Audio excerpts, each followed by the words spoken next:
This is Life Transformation Radio. Prepare to engage. Seatbelt activated. Download initiated. Your quantum journey of transformation begins in 3, 2, 1. Welcome to Life Transformation Radio. Hi, I'm Rob Actis, best-selling author of The Law of Action, voice actor, business mindset coach, the podcast whisperer, and Mr. Action himself. Here at Life Transformation Radio, we are committed to share more about real life, love, the power of positivity, romance, and of course, laughter. We care about helping others find their internal drive and purpose.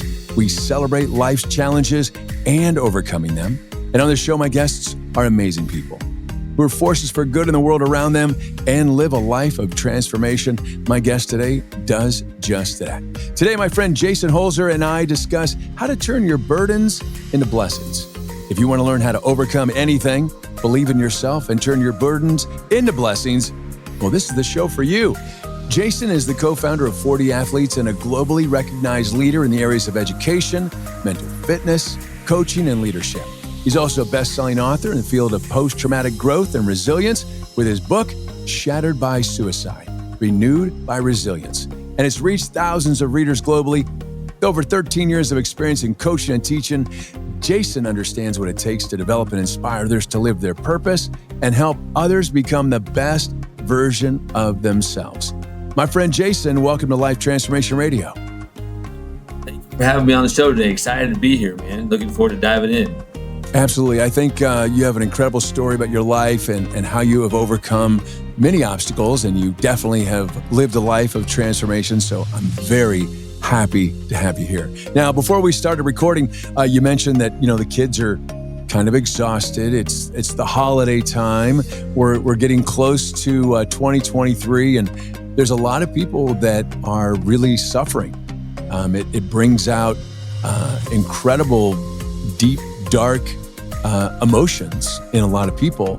And mental health during the holidays is something that is really profound. And a lot of people are suffering right now. So my heart goes out to them. And, I know that you have had some issues in that respect and had some challenges in the mental health arena. So why don't you go ahead and just share a little bit of that? Yeah, so it was almost 20 years ago. I was 17. I actually lost my father passed away by suicide. And I can remember that first Christmas when he was gone. And I was like, it was such a, the holidays can be such a joyous moment, but it could also be very triggering at the same time, And so, and long story short, 20 years later, I've learned to, done a lot of self-work on healing process to be able to share my story. But I know it was very tough at the beginning trying to, navigate through those big emotions. And to be honest, as a 17, 18-year-old, instead of navigating them and facing them, I really did a lot of suppressing and pushing to the side because they were really hard to handle at the time. I didn't really know how to do that. Well, yeah. Well, suicide is suicide. And I have lost a handful of people that have taken their lives over this past couple of years. And the stress just gets too much. I lost my father in November of last year. He was 90 years old. He died. He didn't take his life. At times, I wish he would have taken his life because he was in a hospital bed for 2 years, just kind of withering away. I can't imagine really what that would be like at 17 years old when you're just about ready to become a man and the world sees you, but you're really a boy at 17. I mean, 17-year-old boys aren't going to admit that, but as an adult, and they're kids. They're still boys. And that must have been really, really difficult. Yeah, looking back, whether my dad was here or not, as a 17, 18-year-old, you really realize how much you don't know about being an adult. It's almost like you're a baby adult, right? I mean, there's so much to try to figure out and learn. And I'll never forget this, though. I talk about in my book, there was a lady that came up to me though. She was an elderly lady of maybe a family friend or something. I didn't really know her all that well, but she goes, "Well, it looks like you're the man of the house now." And I was like, as a 17-year-old, I'm like, "What does that mean?" I'm making Yeah. minimum wage working at a grocery store. I'm a junior in high school.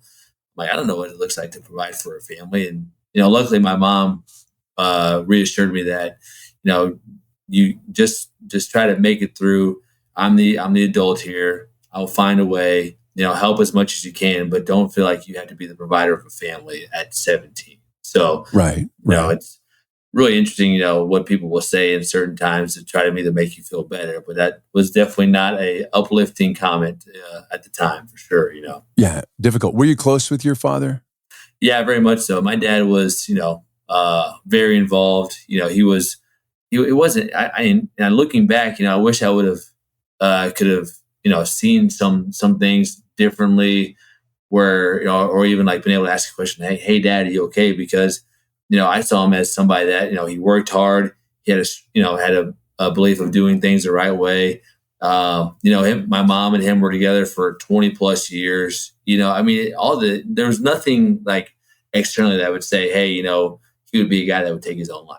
He was volunteering a lot, gave his time, cared about his kids, so he was funny too. He had a great sense of humor.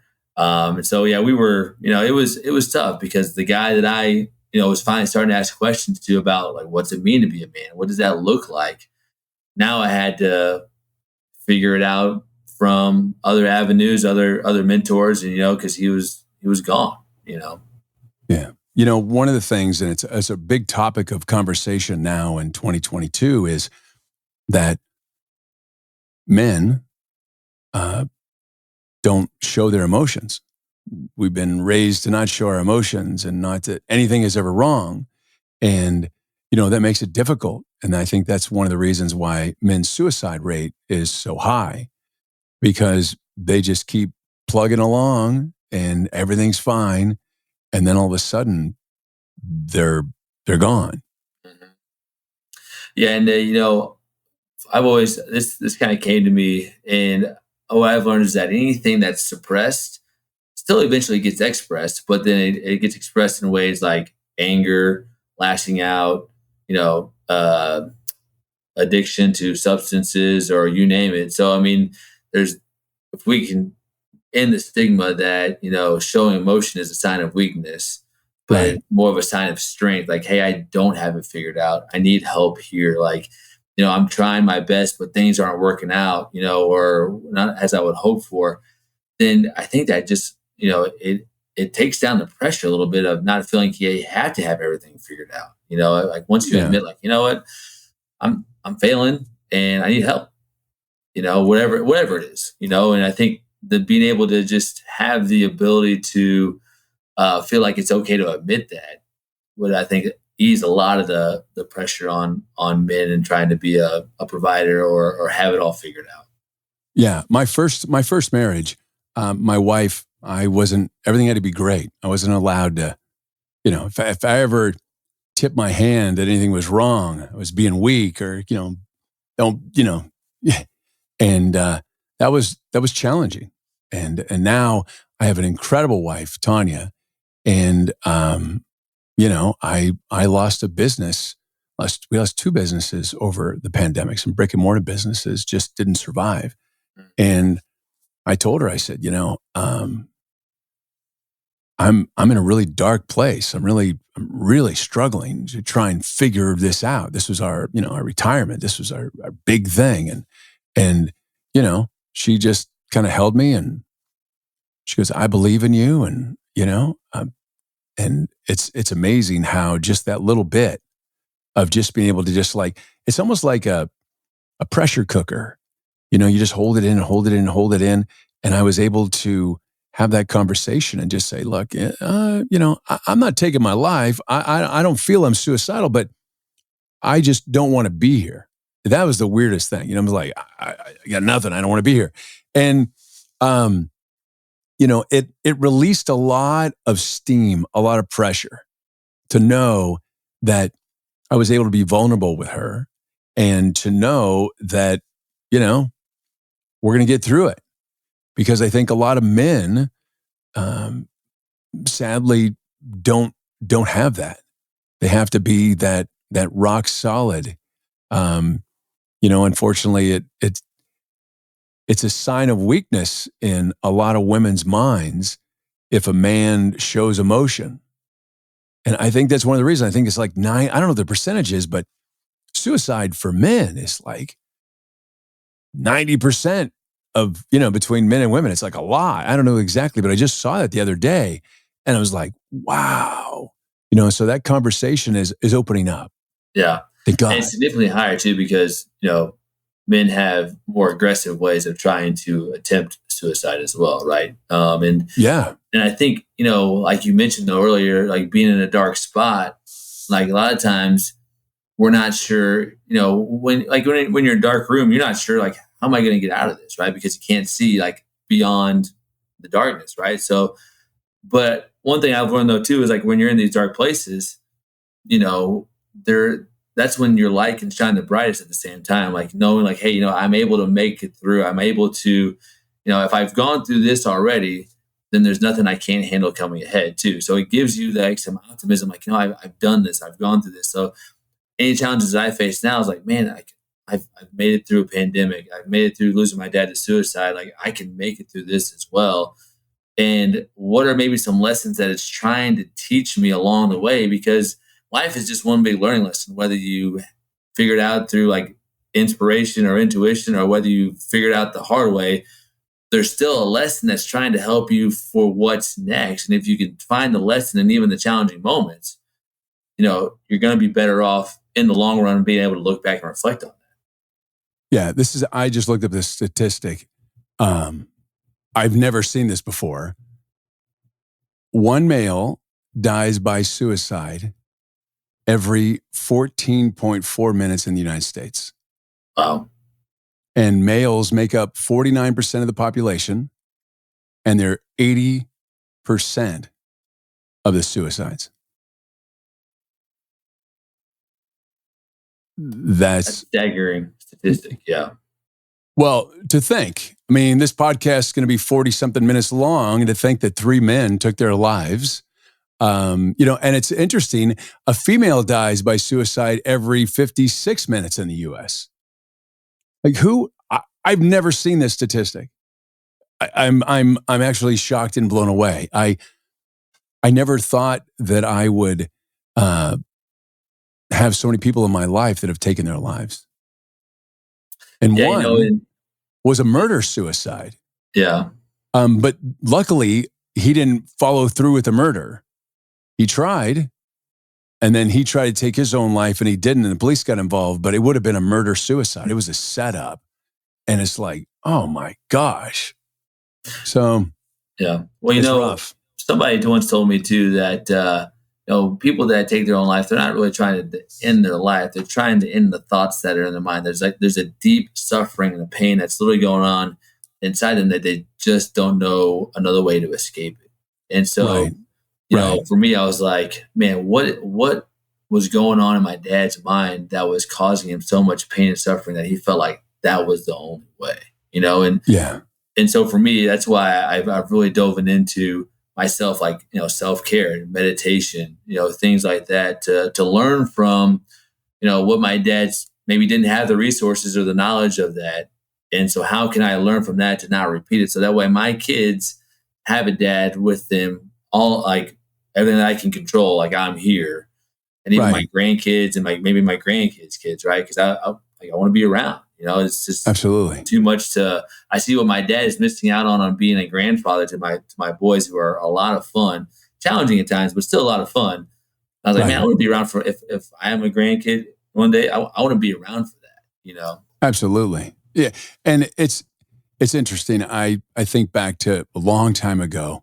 I don't know. We had a family conversation about suicide. It was in my teens, and my grandma said, I don't know, it was me or someone in the room, they were talking about that. They said, well, suicide makes the pain go away. And she said, what if it doesn't? What if you take your life and you do it to make the pain go away, But in the afterlife, the pain is still there. So you've done that. And I'm like, whoa. And just to put a different perspective on it, because that's the whole thing. You want the pain to stop. Is like, well, if there's a chance that it's going to be painful, as a teenager. So you have a lot of trials and tribulations as a teenager, Sure. especially it's, it's harsh that you experience that at 17 years old. But at 17 years old, we're thinking all kinds of crazy thoughts. And it was just like, oh, okay, well, if it doesn't make the pain go away here and it's forever and eternity, it kind of changes the perspective. But yeah, and it leaves such a swath. I mean, like the impact on you. Yeah, I mean, it was something that I still work through 20 years later. I mean, this is like a lifelong thing that and it affects my kids too, because whenever they ask like, where's Papa Allen? I say, well, he passed away. And so I'm talking about this with my 3 and my 6-year-old, like, they say, oh, Papa Allen passed away. And I was like, yeah. And they're like, man, I miss Papa Allen. I was like, they weren't even a twinkle in my eye at that point. Right. But they still, and then my 6-year-old asked me, he's like, well, what happened to him? And the best answer I could ever come up with was, I was like, well, sometimes people's heart gets sick or people's lungs get sick. I was like, Papa Allen's brain was sick. And that's, trying to help him comprehend somewhat, like to give him a little bit of 6-year-old closure on why Papa Allen died. Right. Because, you can't tell a 6-year-old what really happened, because that would just be more. Right. I mean, right. Or even they don't have the capacity to understand. So, I think it's something that I've been on a mission of, like, how do I, make sure that the wheel of trauma stops with me and doesn't get passed on to my kids? Like, what are the things that I can do where the train stops here and I can, they can grow up and be as healthy and responsible and, not have to live through some of those deep traumas that I had. Everybody's going to go through something. Everybody has things to work through. And I'm not trying to take that away from them, their challenges, but things like that I can control, I'm going to, that's my goal, is to try to do that as much as I can. So self-care, you mentioned meditation, I think is really important to give yourself that time. I think people that I know, if I just go down my hand to the people that I've taken their life, they have not focused on themselves. They focused on everybody else, and they didn't focus on the trauma that they had and what they were going through. They just it was just there and festering, but they were worried about everybody else. And I think that self-care is really important. I think it feeds your soul. I think it calms you down, especially meditation, especially, exercise. I just saw a clip on TikTok. That was Andrew Tate. Everybody knows who Andrew Tate. I actually just saw that he's the number one searched term on Google for 2022. Who is Andrew Tate? Very fascinating. Some people call him polarizing, not this. Whether you like him or not, this was a conversation that he had, and I saw it on TikTok, and I found it quite fascinating. Someone reached out to him, says he gets thousands of emails, and the email said, I have nothing to live for. If you don't answer this email, I'm taking my life. And he just happened to catch that one email. And he responded back and he said, I'm sorry that you want to take your life. I ask that you do this before you do that. And he said, I want you to go to the gym and get a 6-pack. When you have a 6-pack, reach back out to me and let's have a conversation. And so this guy says, okay. And so he went, and then he gave him progress of getting the 6-pack as he was getting it closer and closer and closer. And as he was getting almost to the 6-pack, he had more conversations, via email with Andrew. And his mindset was changing because he was focusing on the exercise and his body. And I'm like, that's That's really great advice. Like that's, as your life is turning upside down. Let me give you the advice. Hey, cut out sugar and see where things are at, or exercise, or socialize. And I just found that really a unique perspective. And I just gotten millions of views. So, and I was thinking, I'm like, I always tend to feel better when I go to the gym and just burn out, like just grind. You just feel better. Yeah. Because your body's moving. And I think what happens is it goes into your brain. And I think it remaps what's going on in your brain. And it also adds fuel to your life. And I think, just with exercise and movement, it's so important. But I think that might be one. It also, exercise releases chemicals like endorphins, oxytocin, serotonin, those positive, chemicals in your brain. And it's, that's key because when the body moves, the brain grooves too, right? So it's like you're also exercising your brain. And one thing too that I do something simple is like just focus on breathing, like just taking some deep breaths in, trying to get more oxygen to your brain. And nobody ever teaches us truly like how to breathe. We breathe most of us breathe very shallow. They don't like extremely really, shallow. And so it's through our mouth, so we're never, our brain is I would say 95% of, and this is just offhand, but most of us are probably oxygen depleted because nobody really truly taught us how to breathe deeply to get, to help us with the oxygen levels. Yeah. Not even just breathing, but also hydration. Mm-hmm. People are so dehydrated that their brain doesn't function correctly. And it's called mental health. And, it's usually a chemical imbalance. And there's a lot of things you can do without medicine to adjust the chemical makeup in your brain. One is exercise a lot. 2, eat healthy. And then 3, drink a lot of water and be hydrated. When you're hydrated, your brain works so differently. It just does. And it's also like it's drinking water, but it's also cutting out things like soda, like the things that have all the additives, the syrups, because that also has a major effect as well. Like if you look at the stuff that is in some of that, like even like Gatorade, it's supposed to be a thirst quencher.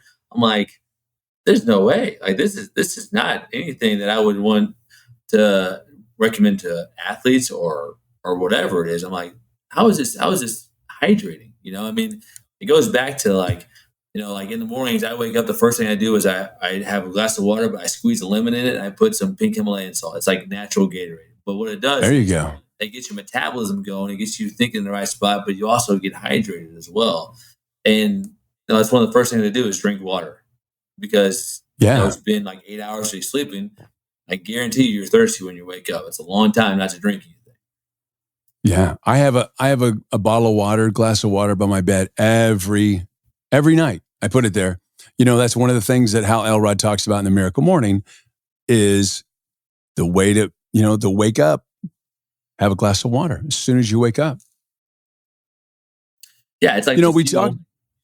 It's like the fuel, like in a gas. Like if your brain's the engine. This is how I tell my kids. Like, hey, if your brain's the engine, water's the gasoline that's going to keep you moving. So get your fueled up for the day. So you're 17 years old. Your dad takes his life. You're told, hey, Jason, now it's time for you to step up and be a man. You're not ready to do that, but you have to cope. And, that's a hell of a burden to put on a 17-year-old mentally. And how did you transform from that? Where did you go? How did you get to where you are today? I focused a lot on my faith, and I asked God for mentors, and I asked God for great people to be around me. And, I had a very loving family that they were there for me. I had uncles that reached out, and cared about, my well-being. I had great friends in high school that had great families too. And they all, nice. I had eyes watching on me too. And then, one mentor I had, he just listened. Like, he was somebody he's like 5 years older than me. I was doing Young Life in high school. That's it's a place where college kids can mentor high school kids. So, There you you're go. not, they're a little bit ahead of you in life, but still relatable. Right. But the Right. one thing they did was they never tried to like, fix it. They never tried to give me suggestions or anything like that. They just said, hey, like, I can't relate to you, but I can lend you an ear. And so, You just got to get through it. yeah. And to be honest, like, I got up and I faced it, every day. And over time, I just believed at some point life would get better. Not to say that it's always going to be roses and sunshine and rainbows, but Right. like you got to give life a chance to get better because there's a law of opposites and everything. Like with your worst moment, sometimes it could be you have your best moment as well if you give life a chance. If you do the things that are gonna like lead to happy, healthy, fulfilling life. Like if you make the right decisions, you're aware of the consequences. You surround yourself with great people, encouraging people. I think, and that's what I just tried to do. I dove into trying to find great people to be around, and some of it was a blessing, and some of it was, me actively seeking it out. So just kind of that combination of just trying to be around great people, and I also try to follow my intuition. Like I remember 6 months later, I was taking a tour at Missouri State University. That was the only school I toured, and walking on there, it just felt right. I was like, Mom, I think I need to go here. And she wasn't happy about it because it was 2.5 hours away from home. But I stuck with it, and then 5 years later, I ended up meeting my wife. And so Wow. and so many great people along the way. I have so many great fond memories. It was a way for me to kind of like start over too. Like I kind of got like nobody had to know about what happened. I could kind of like find out who I really was as well. But I was close enough where I could go home if I needed to. So Right. that was a lot of it too. Is just trusting my intuitive hunches and on it's seemed to work out as I continue to grow and make a difference and try to help people understand the importance of taking care of yourself and your mental health. Yeah, very important. When you talk about overcoming anything, being 17 and overcoming the death of your father, especially by taking his own life, is pretty remarkable and very, very inspirational. Well, thank you. I give a lot of glory to my family and to my faith. I don't know where I would be honestly if I was in another situation. You just learn that like, hey, every decision matters, and when you figure that out, that every decision matters, and everything can snowball in a positive way or negative way. Just try to stack good decisions off good decisions off good decisions, and then it's a compound interest effect. It's a multiplier effect. It just starts, helping you start feeling better about yourself too. Yeah. Well, you're a leader in mental fitness. We talked about breathing. We talked about meditation. We talked about health. Is there anything else that can have a significant impact on your mental fitness? I saw this one time. I think it was on a Lewis Howes like clip, and I can't remember who he was talking to, but they said the number one factor of life longevity is the quality of your relationships. And so, Absolutely. we live in an era where a lot of stuff is like, people are addicted to their devices or stuck on, it's hard to have like genuine conversations sometimes now because people just don't have them as often. Like sitting down next to people and just, no distractions and just really getting to know people is kind of like a lost art in a lot of ways. But I would say, the better you're able to increase the quality of your relationships, the more enriching your life will be. It doesn't really matter how many you have, but as long as the ones that you do have are supportive, positive, and engaging, thought-provoking, challenging, laughter, then that's one of the best medicines for mental health. Yeah. The holidays are crazy, and my wife has kids, and I have a 23-year-old daughter, and she's got some young kids. And it was,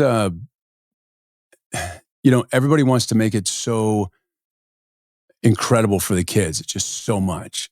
I got so overwhelmed by the amount of gifts that were for all these kids. I mean, it just was a lot. It was almost too much. And, I feel so blessed in that I was hanging out with my wife and one of our friends was over. And then we got a text from some other friends and it was like 9:00 at night. And they're like, what are you doing? And we're just kind of decompressing. And man, we all of a sudden just got together, had a mini party, up all night talking, laughing, being silly, just chilling and relaxing and just, you know, that's the one thing. And I say this on almost all of these shows is as someone who's had near-death experiences, and I invite anybody who's listening to learn from my near-death experience or someone else's near-death experience. When you're facing death and you think you're going to die, you don't think about anything materialistic. You don't think about really anything other than, I wish I would have spent more time with. I wish I would have had more conversations with. I wish I would. It's all about quality time and connecting. I'm there's big giant parties for New Year's and we're going to hang out with a bunch of friends at a place we like to go and, just ring in the new year with a bunch of people that we like and ring in the new year just kind of laughing and being silly and just having that sense of community. And I think that it's so important. It's so important. And if you're, an introvert and you're not around a bunch of people, figure out a way to get around a bunch of people because your family and your friends want you to be around. And I just have a big smile on my face of how wonderful those conversations were. I think that's it's so it just fuels you. It's just so great. That's one of the great. We stayed up all night talking. We stayed up all night. I'm like, oh my God, the sun's up. It was hilarious. Yeah. Yeah, that's one of the greatest you can get somebody is a memory of like great conversations or like, things that, you just shared experiences together, right? Like of fun memories and that, that's why they call it the present, right? It's what kind of gift can you give somebody by being present with them, by actually acknowledging them and giving them, attention is something that is what everybody is looking for. And so whenever you can give somebody your full attention, they feel valued, heard, and cared about. Yeah.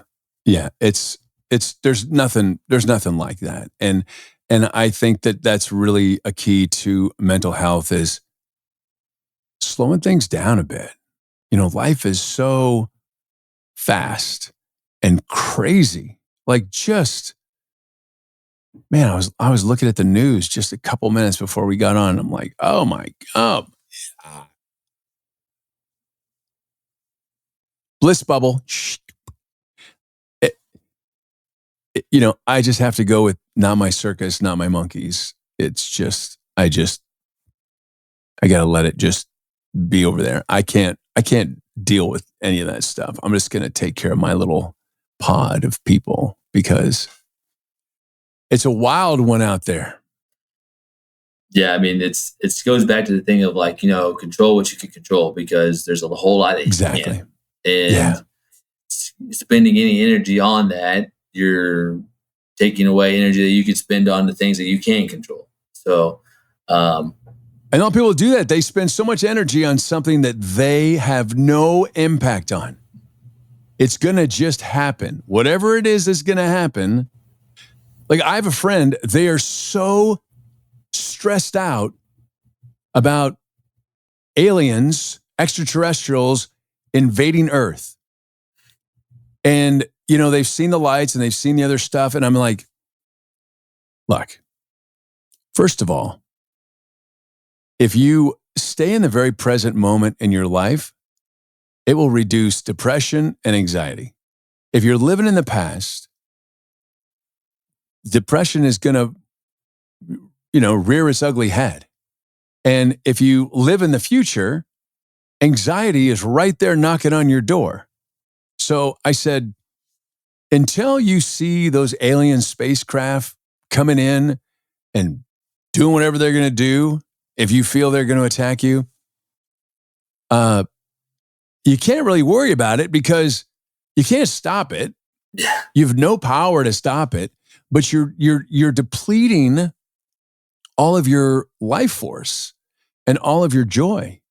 And they've become consumed by that aliens are going to come over and take over the planet. And I said, I hope that doesn't happen. Like, I really hope that doesn't happen. There's enough crazy in the world. I actually, it's on my bingo card for alien invasion. It actually is there because everything else has happened. Like, everything else has happened. And then, in Phoenix, we have the lights, and you just saw the thing in Vegas over that strip club, the big giant ship with the lights or whatever. I have a friend that saw a plane that, and this is someone, it blows my mind because this is someone who doesn't believe in anything. And they swear they saw a plane in the sky stopped, but there, like a glitch in the matrix. And so not even hovering, just not moving. It was just like in the sky. You could hear it, but it wasn't going anywhere. And it was right over there. And I'm like, I don't try to answer any of that stuff anymore. So, with all the morass of crazy, and not even word crazy, but just really unique things that are happening in the world today, it's really important to spend time with your family and your friends. Because honestly, you never know when it's the last time.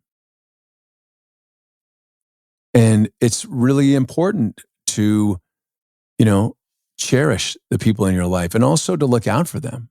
Like, hey, Jason, how you doing? And what did you say? Hey, Jason, how are you today? Go ahead and answer. Yeah, I mean, all is well overall, but, yeah. Yeah. No, most people say great. Yeah. And then what I've done, because I've been around and I've feel somewhat guilty because I haven't paid attention or didn't notice that people were struggling. It's interesting. If you say, hey, how are you doing? And you say, great.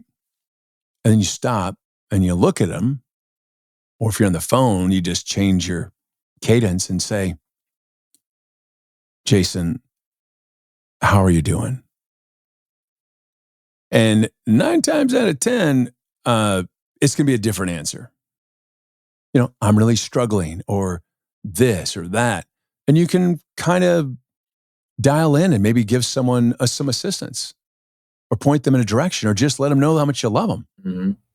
I think sometimes people just want to know that somebody cares about them, or somebody's able to listen to them, right? Most of the time people have an idea of how to solve some of their problems, but they just need somebody to lend a listening ear every once in a while. And I think that's one of the greatest things we can do as well, is just, be a sounding board or a listening ear for somebody as well.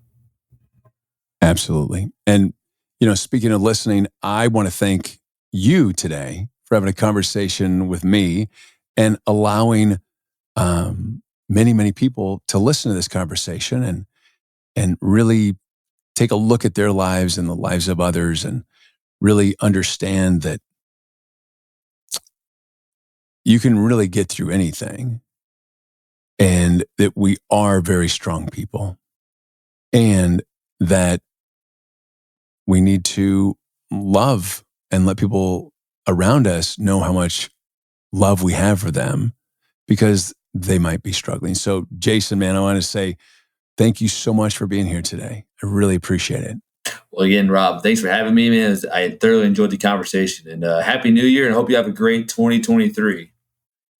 Absolutely. Hey, if you want to reach Jason, you can reach him at 4, that's the number 4, dathletes.com. And also, I think you have a podcast. Yeah, it's actually on it's the 40 Athletes podcast. You can find it on Podapolo as well. So check us out on there. Podapolo, it's Podapolo, baby. Podapolo, there we go. I know I messed that up. Podapolo. Yeah, that's all good. Thanks, Jason. Thank you so much for your support and taking the time out of your busy and precious day to listen. We so appreciate it. Thank you for allowing me, along with my very special guests, to touch your heart, move your soul, and inspire you to live a life of transformation. I'm Rob Actis. Welcome to 2023. Until next time. This is Life Transformation Radio. Download complete.